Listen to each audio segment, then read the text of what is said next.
Hello दोस्तों, मैं अमित स्वागत करता हूँ आपका आपके अपने परिवार अड्डा 247 पर। आज मैं लेके आया हूँ आपके लिए ट्रायंगल का एक बहुत ही बेसिक कॉन्सेप्ट जिसके अंदर बहुत सारे बच्चे गलती करते हैं और जो एग्जाम्स में बार बार पूछा जाता है।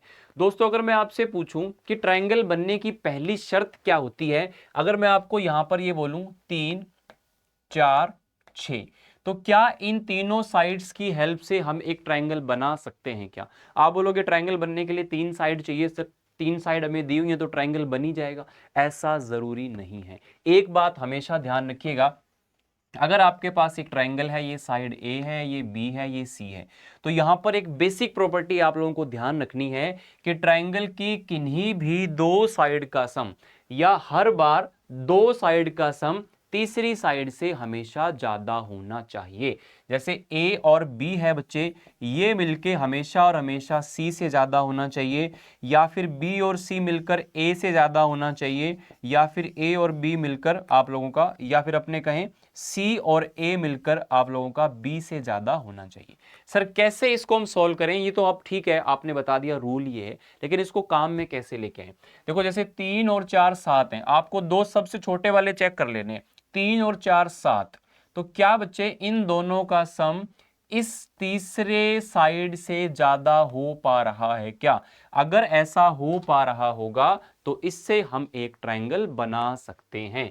वहीं अगर बच्चे आपके सामने मैं ऐसा लिख के दे दूं 3, 4 और यहां पे मैंने लिख के दे दिया आपके पास 7, तो क्या इन तीनों साइड्स की सहायता से आप एक ट्रायंगल बना सकते हैं? यस और नोट? तो आप कहेंगे सर 3 और 4 7 है, ये भी 7 है, ये बराबर हैं तो ट्रायंगल बन जाएगा। नहीं बनेगा। मैंने क्या कहा? इन दोनों का जो सम है हमेशा और हमेशा तीसरे से क्या होना चाहिए बच्चे? ज्यादा होना चाहिए, तभी ये एक ट्रायंगल यहां पर पॉसिबल हो पाता है।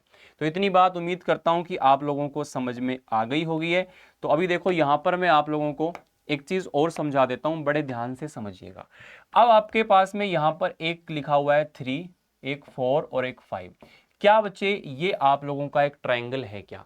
आप बोलोगे सर बहुत कॉमन सा है, तो एक ट्रिपलेट है, पाइथागोरस थ्योरम के ट्रिपलेट्स हैं 3 4 5, तो इससे ट्रायंगल बन ही जाता है। लेकिन इस बात को आप यहां पे ऐसे समझा सकते हो कि सर 3 और 4 मिलके 5 से ज्यादा होते हैं, so yes a triangle can be formed. अगर मैं आपसे ये पूछूं कि 3 4 5 कैसा ट्रायंगल होता है, क्या ये आप लोगों का एक राइट एंगल ट्रायंगल होता है, या फिर आप लोगों का ये अक्यूट एंगल ट्रायंगल होता है, या फिर आप लोगों का ये ऑब्ट्यूज एंगल ट्रायंगल होता है? तो इन तीनों में से कौन सा ट्रायंगल है? समकोण है, न्यून कोण है, या अधिक कोण है? आपको वैसे ही पता चल जाता है कि 3 4 5 है, लेकिन इसका लॉजिक क्या होता है बच्चे? वो लॉजिक आप लोग ध्यान से समझिएगा। जैसे यहां पे सबसे बड़े वाली साइड क्या है? 5। अगर इस सबसे बड़े वाली साइड का स्क्वायर बाकी दोनों साइड के स्क्वायर के सम के अगर बराबर है, तो ये हमेशा और हमेशा क्या बनेगा? एक राइट एंगल ट्रायंगल बन जाएगा। क्या बनेगा? राइट एंगल ट्रायंगल बन जाएगा। और अगर ऐसा हो जाए, जैसे मान लो आपके पास ए बी और सी है, अगर यहां पे सबसे बड़ी वाली जो साइड है, मान लो कि सी सबसे बड़ी साइड है, अगर इसका स्क्वायर इन दोनों के स्क्वायर से योग से ज्यादा हो जाता है, अधिक हो जाता है, तो ये अधिक कोण त्रिभुज यानी कि ऑब्ट्यूज एंगल ट्रायंगल बन जाता है।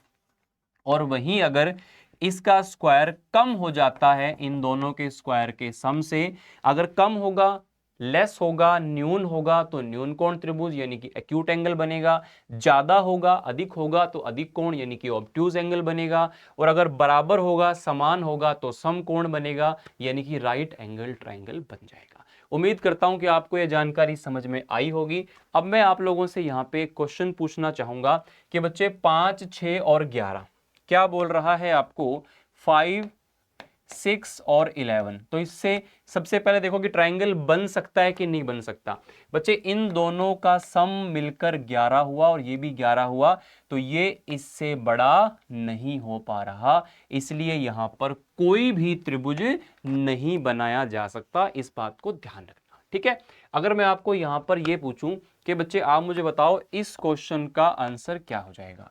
12 10 और 15, तो इन दोनों का जो सम है वो 22 है, 15 से ज्यादा है, तो ट्रायंगल तो बन सकता है, लेकिन कौन सा बन सकता है? सबसे बड़े वाले ट्रायंगल साइड का जो स्क्वायर है और यहां पे इन दोनों साइड का स्क्वायर का सम है। तो ये कितना हो गया? 225। और ये कितना हो गया बच्चे?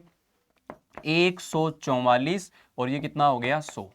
तो ये 244 है, ये 225 है, ये कम है, न्यून है, तो न्यून कोण त्रिभुज बनेगा, यानी कि अक्यूट एंगल ट्रायंगल आपके सामने बन जाएगा। क्या आप मेरी बात को समझ पा रहे हैं दोस्तों?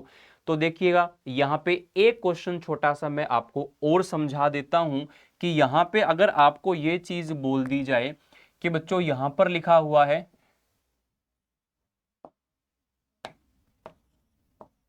यहां पे लिख दिया मैंने 21, 28 और 35, तो आपको बच्चे यहां पर देखना है कि कौन सा यहां से ट्रायंगल हमारा बनेगा। तो एक छोटी सी चीज समझ लेना, देखो बड़ी बड़ी संख्याएं आ रही हैं, तो आप इसको अगर कॉमन संख्या से काट सकते हो तो आप इसको कैंसिल भी कर सकते हो। जैसे 7 से कैंसिल करेंगे तीनों को तो 3, 4 और 5 आ जाएगा। अब आपके सामने यहां पे आप लोग देख पा रहे हो कि 5 का जो स्क्वायर है वो दोनों के स्क्वायर के सम के बराबर है, तो ये एक समकोण त्रिभुज बन जाएगा, यानी कि राइट एंगल ट्रायंगल बन जाएगा। बहुत ही इंपॉर्टेंट जानकारी मैंने आपको दी है बच्चों, उम्मीद करता हूं आपको समझ में आई होगी। अब आप मुझे इस क्वेश्चन का आंसर कमेंट में जरूर बताइएगा, और ये कॉन्सेप्ट आप लोगों को कैसा लगा, ये जानकारी आपको कैसी लगी, और आगे किसी कॉन्सेप्ट पे अगर आप वीडियो चाहते हैं तो आप कमेंट जरूर करें। थैंक यू, शुक्रिया, जय हिंद।